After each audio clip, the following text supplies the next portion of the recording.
All right, today we're replacing a starter for a 87 Buick Regal. I looked on the YouTube and I couldn't find much, so it's a 305 V8. Starter is located on the passenger side, and that's what it looks like. It's a big ass starter. That's the part number if you need it. For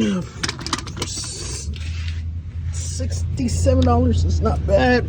Lifetime warranty. So come on the passenger side, and it goes right up in, right up in there, right next to the flat wheel. And you see this right here?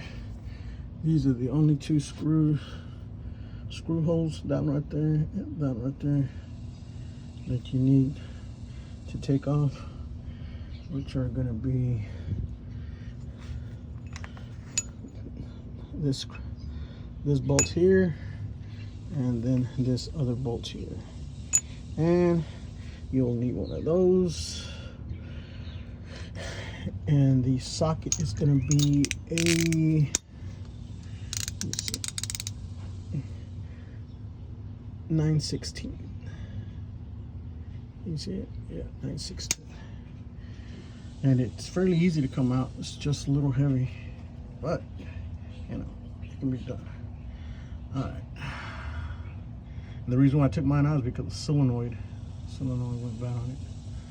All right, let me stop the camera. I'll show you once it's back on there. Oh, and easiest way to take off those screws that go on the side of the starter,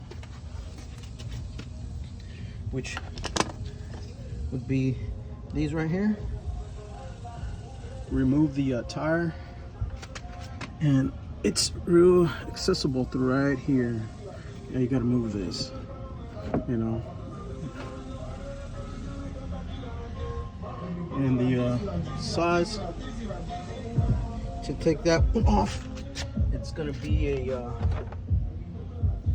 the small one is gonna be a 5/18, and the one in the inside, this one here, it's gonna be a half. As you can see, this one was bad as well. The person that put on it before me did a solid job. So yep, and this one comes with a hardware. So all right.